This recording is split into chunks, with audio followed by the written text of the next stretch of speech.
Where are you? Are you alright? We're all dying waiting for you to get here. Thank God, Linda. What took it up? Where are you, right? We're all dying waiting for you. We're all dying. We're all...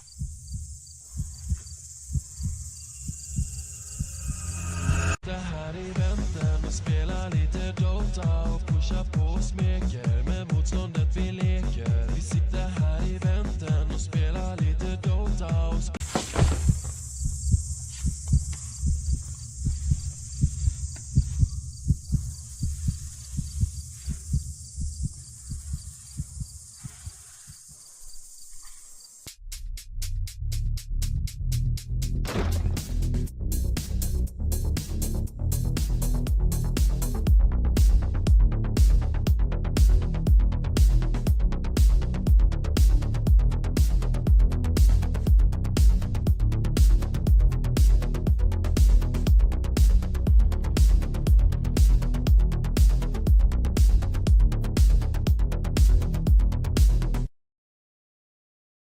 DreadOut is a third-person horror game developed and published by Digital Happiness, running on the Unity engine. The story of DreadOut is told in 3 parts following a high school student named Linda as she fumbles through an abandoned Indonesian town, being accosted by a host of ghosts and ghoulies based in Indonesian folklore. Digital Happiness is an Indonesian game developer consisting of about 20 people. The company was founded in 2013 and in that same year released the first demo for DreadOut. After being unable to find funding to complete the project from within Indonesia, the team at Digital Happiness turned to crowdfunding. They started an Indiegogo campaign with a campaign goal of 25,000 USD to complete the project. The campaign would be an overall success, with them overtaking their goal and raising a total of $29,067. The full version of DreadOut would be released on May 15, 2014, and would be an overall modest success for the company. As of me writing this, the game has sold about 285,000 units since its release date, and has spawned a sidequel and a full-on sequel, as well as a film adaptation released in 2019 by an Indonesian production company, Good House. So will Linda and the gang escape the spooky town of Town? Or are she and this unfortunate gaggle of red shirts destined to be grabbed by the Southeast Asian ghoulies? Let's find out.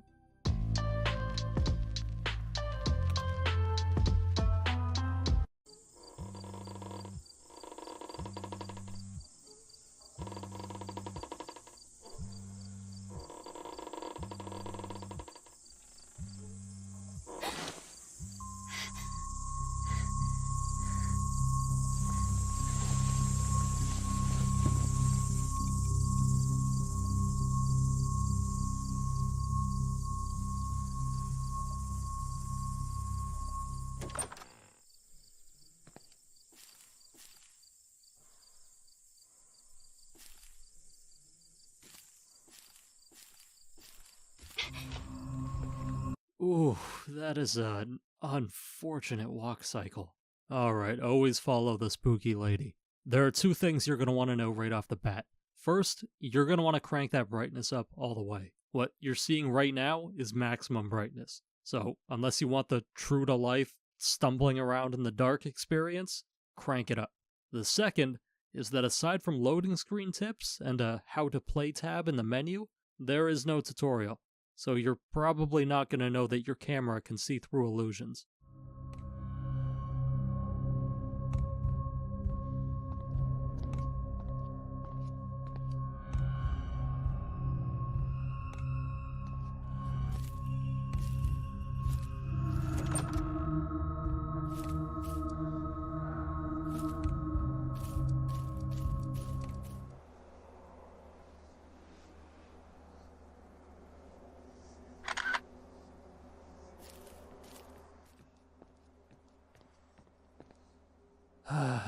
Alright, let's get this over with. I ain't afraid of no ghost.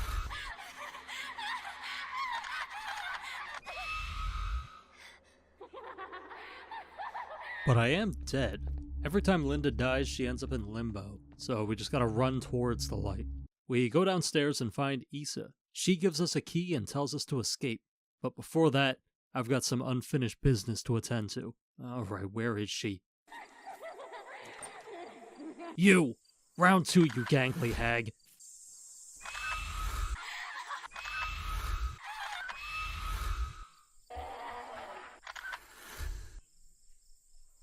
Now that that's taken care of, we can get the hell out of here.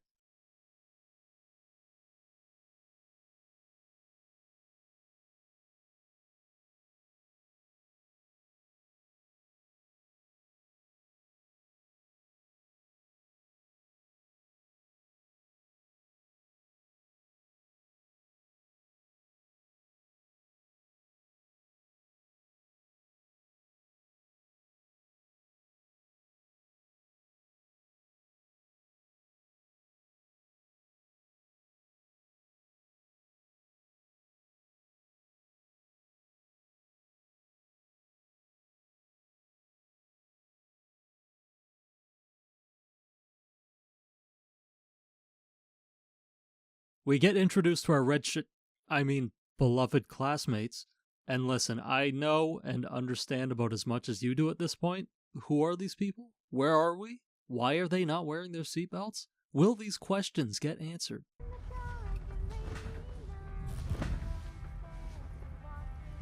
Hey, watch out! What? What is it now?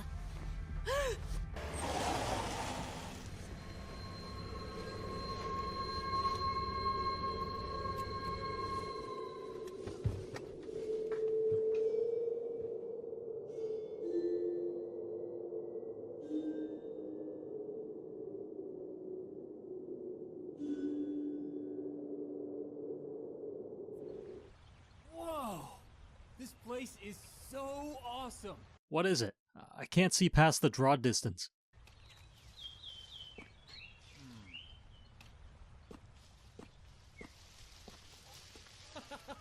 Over here! Now we can get this nightmare rolling. We get to explore an abandoned town a bit. Well, at least the main street of the town. There ain't much to look at, but there are some things we have to collect. First off are 3 medals belonging to soldiers.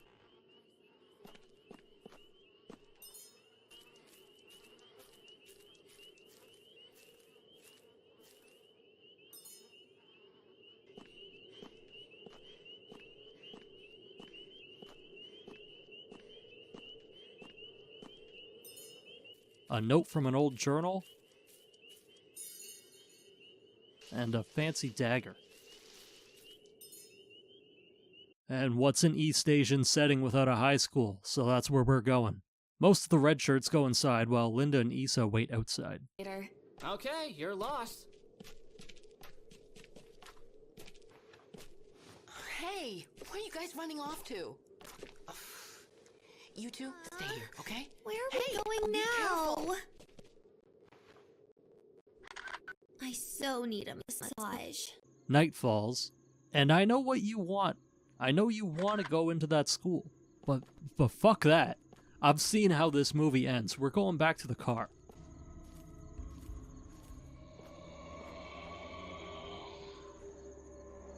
It becomes apparent very quickly that we're going to have to fight our way back to the car.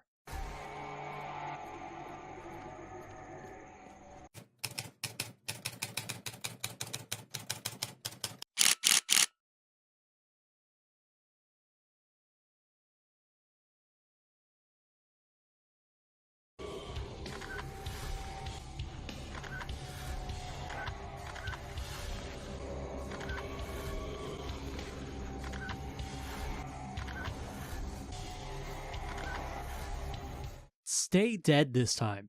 I'm getting to that car and no one's gonna stop me. You again?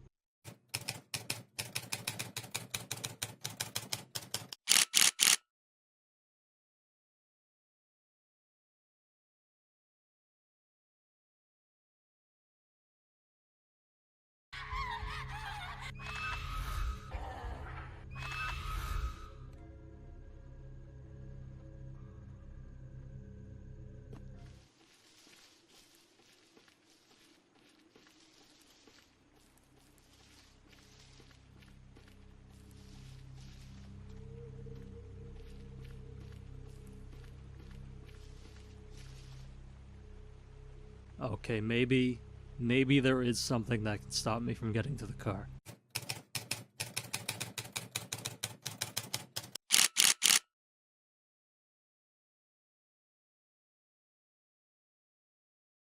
I'm gonna ignore the fact that the game refers to this thing as being young, implying that whatever that is gets even bigger. Alright, I guess we're going back to the school.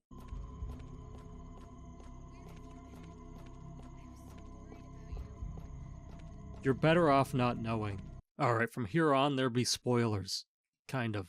I don't think I'm ever going to get a straight answer on what's going on or why. Either way, if you don't want to know how the rest of this plays out, skip to here.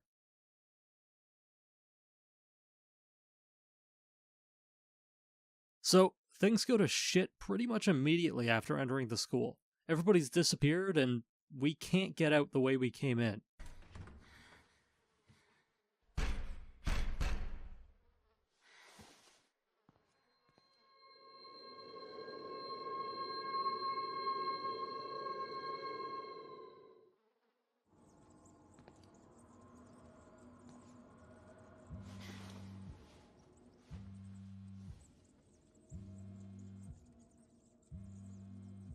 Hey, you're just mad because I'll be able to do something with my fucking guitar in hands that you'll never be able to achieve in your entire life, kid.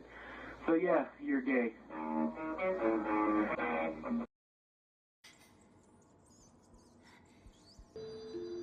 Okay, so the pig has a key around its neck, and I need that key.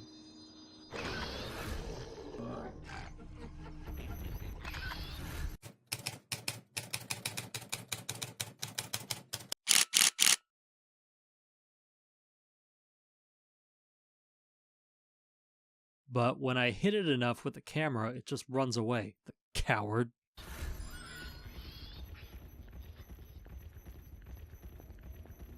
We're gonna put the pork on the back burner and go poke around upstairs. There are a lot of classrooms you can enter, but most of them are empty. Occasionally we find a memo, and in one of them we find this strange effigy called a jenglot. It has hair and nails. Ugh. The principal's office has a suspicious locked cupboard, so I gotta find that key.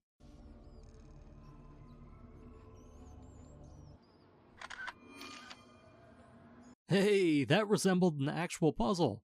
That sounded mean. It's just we've been playing this for a little bit now, and this is the first real puzzle work we've had to do. So far it's just been a lot of walking. So the picture we got shows a key in one of the desks in the downstairs classroom.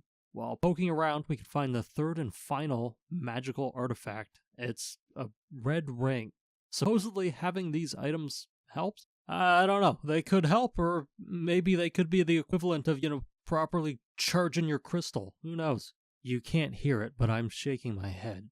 Now for that locked door.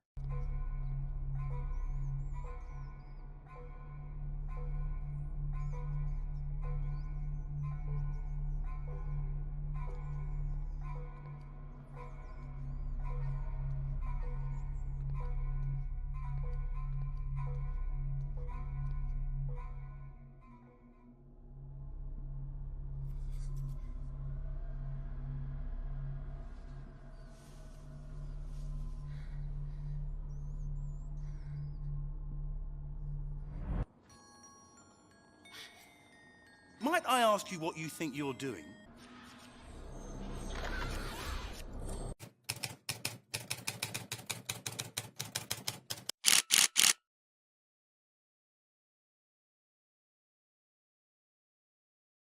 This thing is a pain in the ass. The first couple hits are easy, but as it gets weaker, it gets faster. And while I'm not entirely sure if this is the case, but it feels like you have to be a certain distance from this ghost for the camera to work, and it becomes a real problem because it is just on your ass constantly. It can bridge the distance while you're pulling up your camera and wombo combo you into the shadow realm.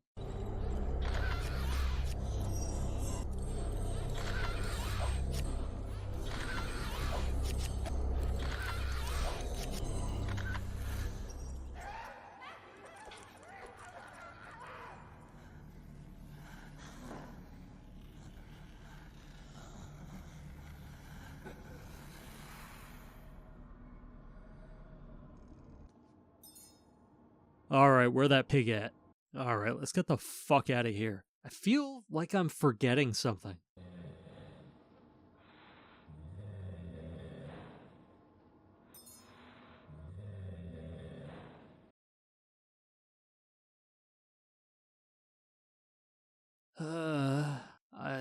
I don't want to touch the bug wall. I don't want to touch the bug wall. I have to touch the bug wall.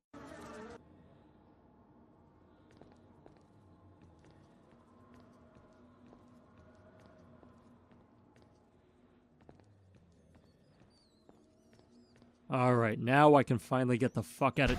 Jesus. Rude. Alright, so we try to open the door, and the ghost lady appears. We try to open it again, and she teleports us to the other end of the school and puts a swarm of bugs on us. So what do you think we need to do? Outrun the bugs? Find a way to shake them off? Find a place to hide? Well, if you guessed go try and open the door again, then you're right. Linda may not be the best problem solver, but she sure is persistent. Next time we try to use the door, the red lady puts a rat on us. And this is not one of the chill, cool rats. This rat is a little bastard that reverses your controls. This is not a chill rat. So we have to run back to the main door with backwards controls and not get caught by the lady in red again. Then we can finally escape.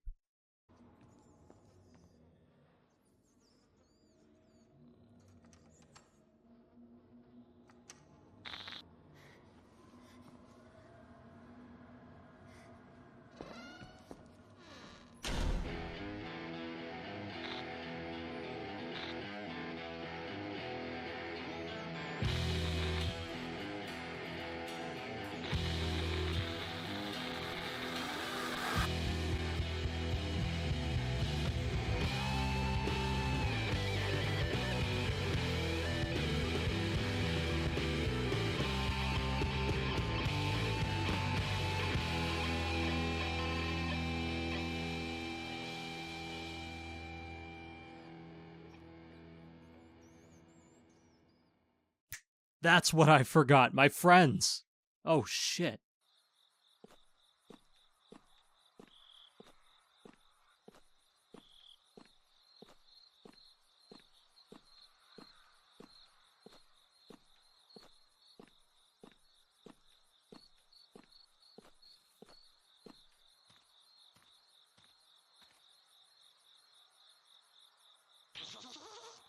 What the fuck was that?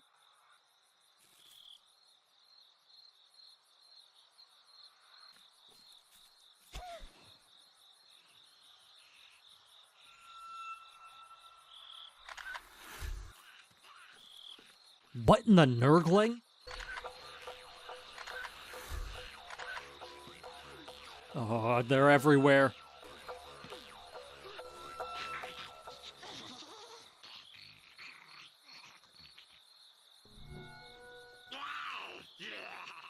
Hey, I need that, you little bastard.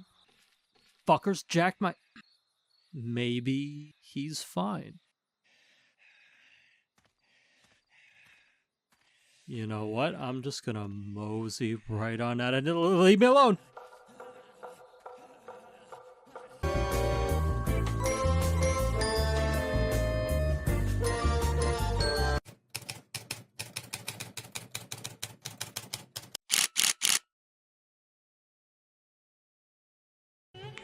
Oh shit, school's out for homie.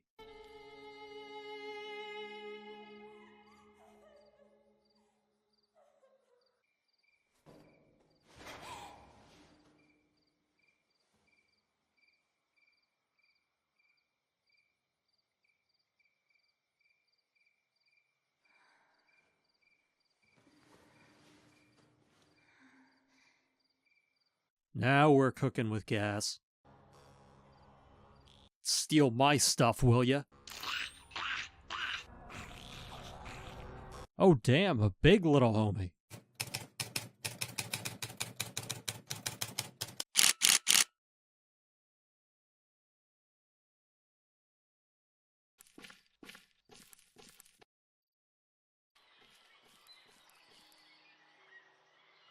What in the Shangri-La? So we got pretty ladies and...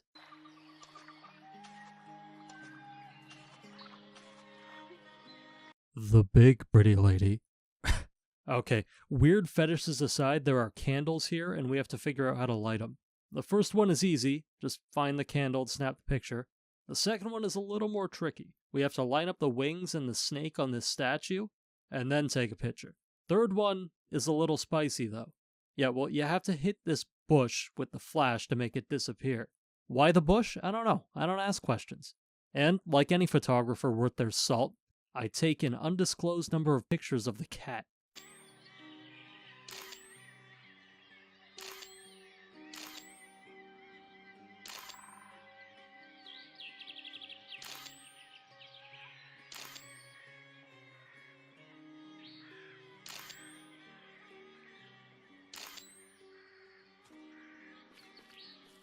And the last candle is here.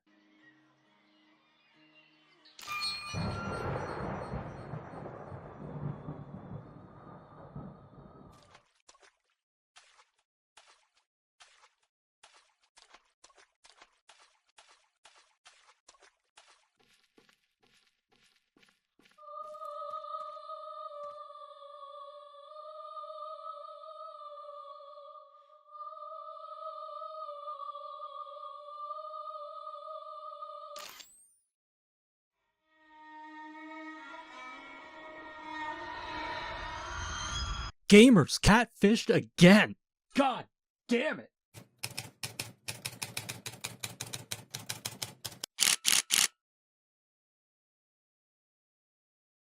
This fight isn't half bad. The best so far by a mile. You dodge the big guy until he runs away and he spawns a bunch of trash mobs. Do this twice and then he'll grab you.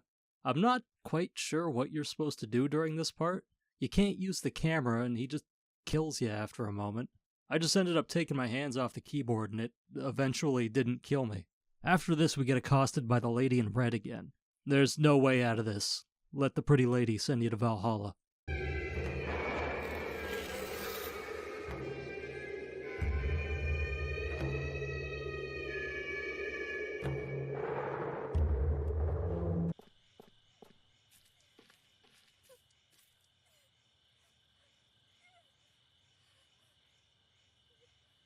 Realistically, how bad could it be? Holy shit, a red shirt! Ah! Linda! Where were you? Where are the others? Are you alone? Where's Ira? What about Donnie, Yayan, and Miss Siska? Dude, I know who like 2 of those people are.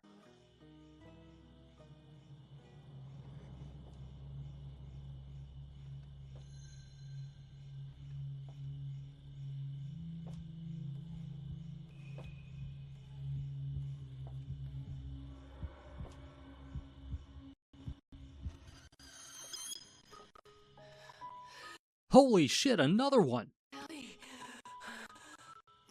Linda.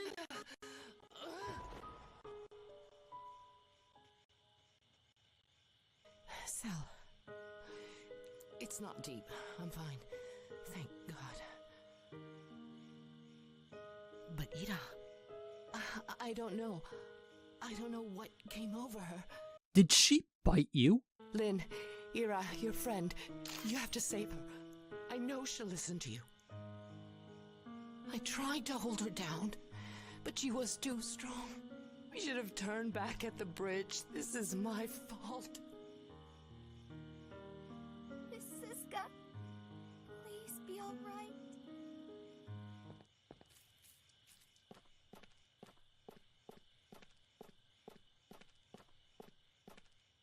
Hey, have you been biting people again?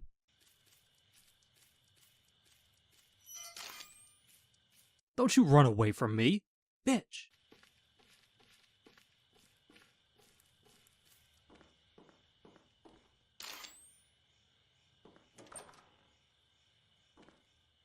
You have some explaining to do. Have you been biting people again?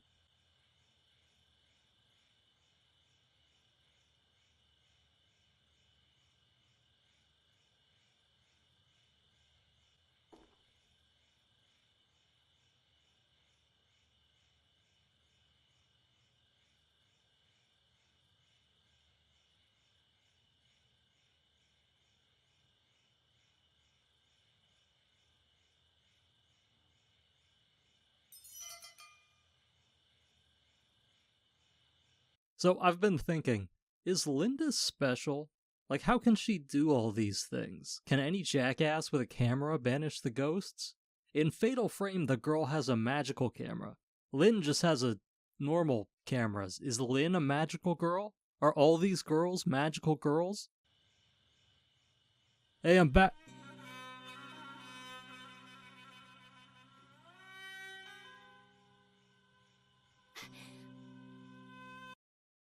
Oh, well, she wasn't a magical girl.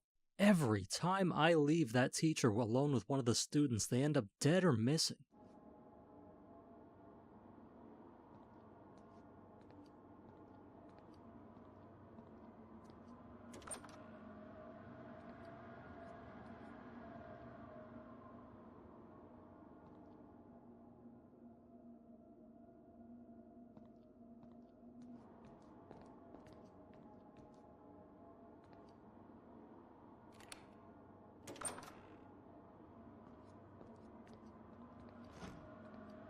Holy shit, is that an actual working mirror?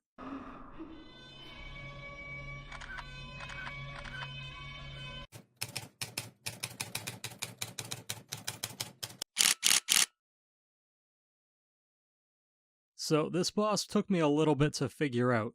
I actually only figured it out because I was spamming the camera like a jackass.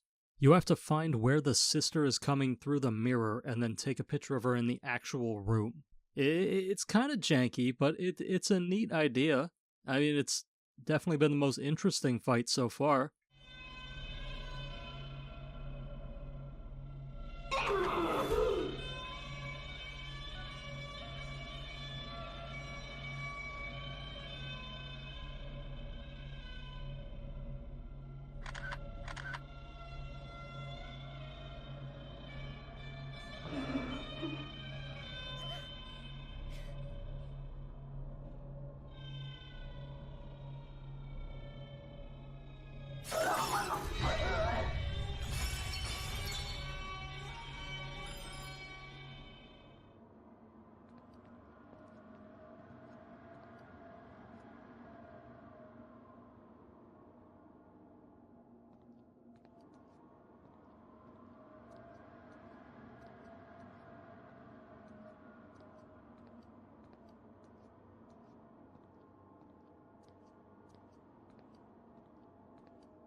Holy shit, the school! You know, the first time I played this, it didn't even occur to me that I could go back into the school. Alright, let's do this right. This right here is probably the best boss fight. I know I say that after every boss fight, but in their credit, they keep getting better. It's round 3, I think, with the red lady. She just floats around, you gotta take pictures of her. But after a few hits, she grabs you and sends you into the Shadow Realm to face off against Andross over here. Once that's done, what in the goddamn?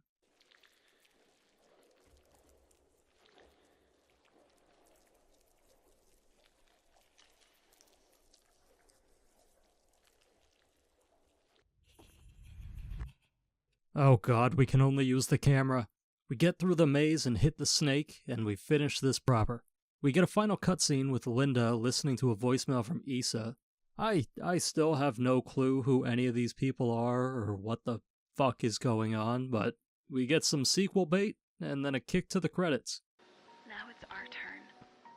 It's time for the three of us to become keepers of the darkness.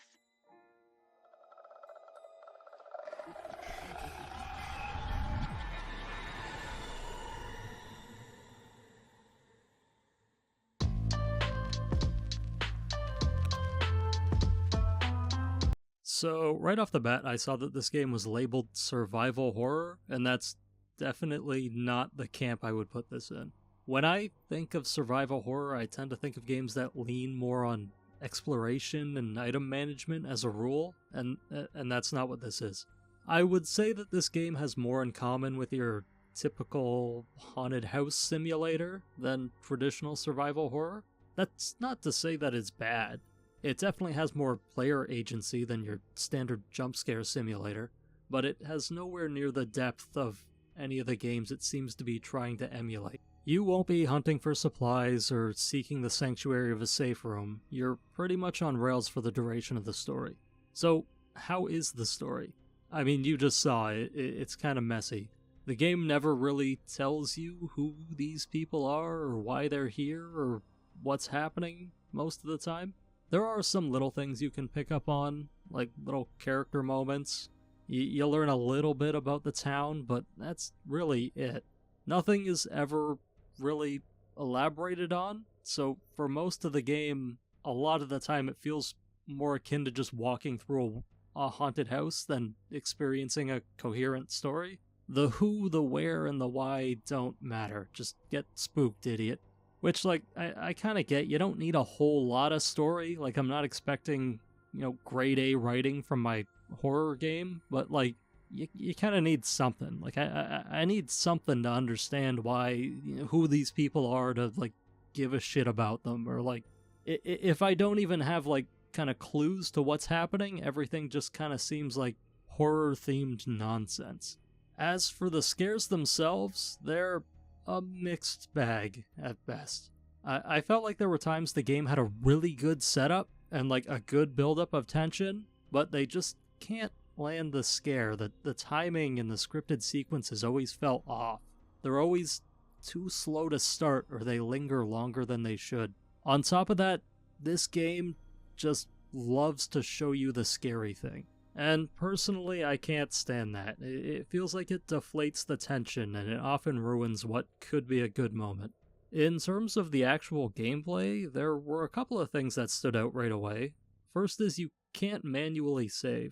This isn't a long game, but I can't stand it when you have to rely on a game's autosaves. But this hardly matters because the game autosaves pretty often, and there's literally no setbacks to dying.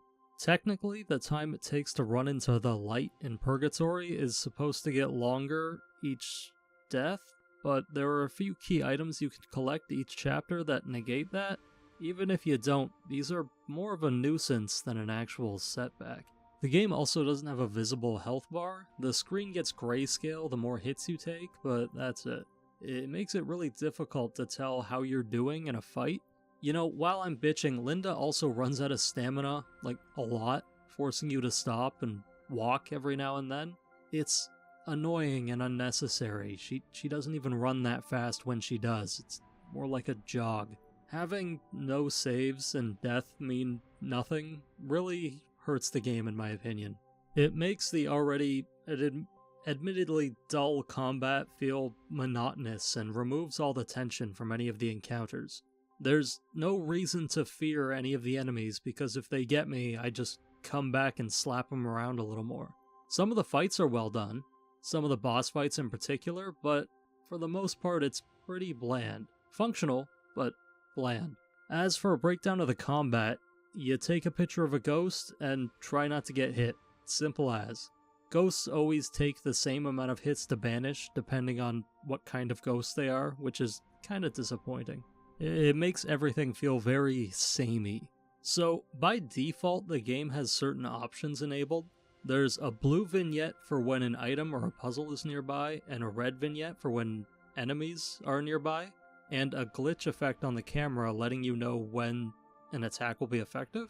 I played my first 2 playthroughs with these settings on, assuming this is what was default and recommended by the developers. Even if it is the way the devs recommended it to be played, it's still a mistake. The game becomes a lot more fun with them off. There are some aspects that are a little broken, or feel kind of broken with them off, like some items placed under meshes in the environment that can't be seen unless you're walking over them. Some ghosts don't really make any noise, so when they're nearby, you're only alerted by them spooking you. But to be honest, at least in terms of the enemy encounters, it makes the game feel leagues better. Giving the ghosts the first move by letting unaware players blunder into them is a lot better than being warned by the vignette. And for the combat itself, the glitch effect doesn't always work. I noticed sometimes I could take a picture without it on and it would hurt the ghosts, and sometimes it would be on and I'd take a picture and it just wouldn't work. So having the player rely on their intuition instead of the effect, it gives that combat just a little bit of a leg up. It doesn't fix it, but it makes it feel a little better. The vignettes themselves feel like a band-aid. It feels like the devs not knowing how to move the player in the right direction, or not knowing how to give them the proper hints. It feels sloppy and diminishes almost all of the tension throughout the gameplay. I regret playing with them on. I feel like my initial impressions of this game would have been a lot kinder if my first playthrough I played with them off. Visually, the game doesn't look like it's from 2014. It looks older than that. It looks more like a console game from the late 2000s, maybe very early 2010s. The textures are muddy, there are jaggies everywhere. There's a lot of texture pop-in and flickering. I noticed there was specifically a lot of flickering involving like wall decals. The monster design is cool. All the ghosts hail from Indonesian mythology, and visually they're all well done. The design department was cooking when they came up with them. They did a good job. Audio is another mixed bag. The dialogue sounds amateurish, like not just in its delivery, but in its mixing as well. I don't know what came over her. Lynn, Ira, your friend, you have to save her. I know she'll listen to you. I tried to hold her down, but she was too strong. There are a lot of mouth noises and inconsistent mixes, and it's just overall kind of messy. I mean, I know I'm in no position to judge bad audio, but yeah, it's not great. I thought it was a really strange decision to have every character talk except for Linda. I don't really have anything else to add to this thought. It just feels kind of weird. Like, having Linda comment on things throughout the game might have been a nice way to add a bit more to her character. Maybe even having her comment on things, maybe you wouldn't need things like the vignette if she was talking about things in the environment. It also might help and add a bit of gravity, to what's going on if I know how the person I'm playing as feels about them. I don't know, it just feels weird having her as a silent protagonist. Like I said, especially when everybody else talks. There is one thing that always strikes me when playing something like this, and that's how many foreign projects use English dubs. Like, I don't know what the English-speaking percentage of Malaysia is, but, like, the dub here isn't bad per se, but I can't help thinking you probably would have gotten a better performance from people speaking their native language. And you think for such a small team it would just be easier to do. I mean, this wasn't really a point I was trying to make. It's just more of a musing of, like, I wonder how many of these projects or, like, foreign projects think that they need an English dub to sell it in English-speaking countries, and I don't think that... I don't think you need that. Like I said, I don't really have a point about this. It's just a musing I had.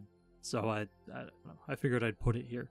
Something that was surprisingly well done was the positional audio. I could always tell which direction something was coming from just from the audio. It was really impressive overall, like how well just the ambience in general and the ambient audio was handled. Like, it's hands down probably the best thing in terms of presentation that this game did. And I mean, hell, I play games today that don't have directional audio this good. Like, I mean, it's not like Thief levels, but I mean, come on. It's good directional audio, which for your horror game is an important box to have checked. The soundtrack is also very appropriate, very atmospheric and haunting. A lot of eerie strings and wooden blocks.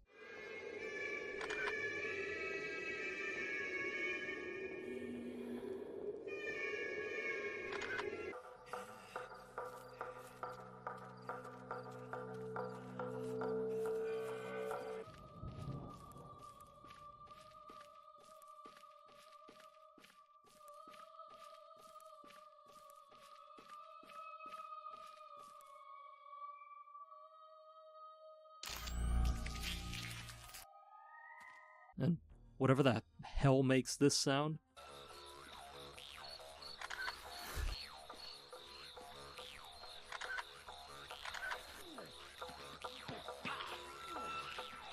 It's used well, and I like it. It fits well with everything going on. It's good.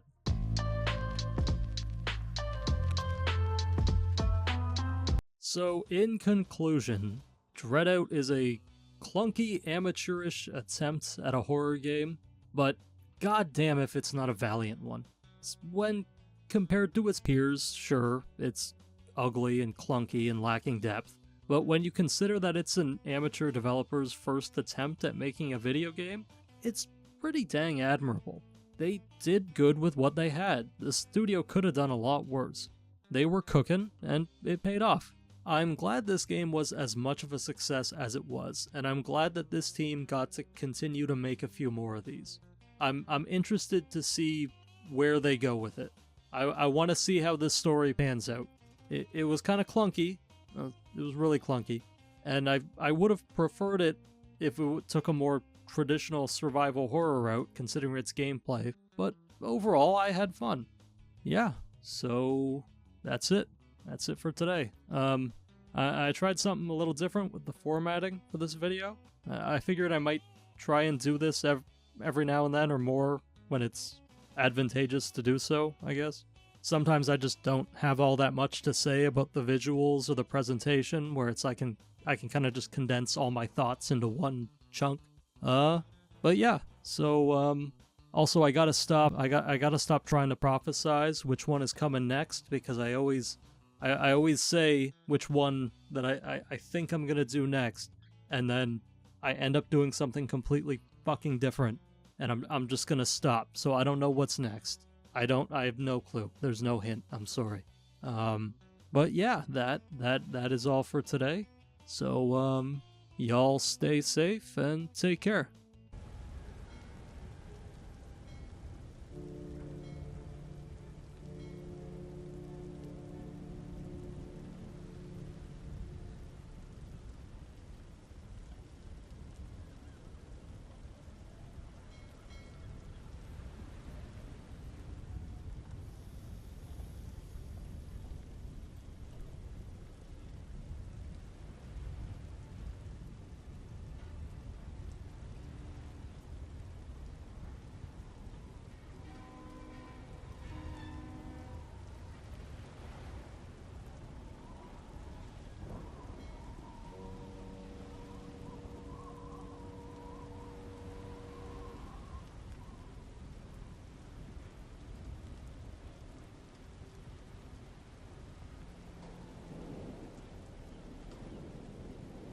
Have you been biting people again?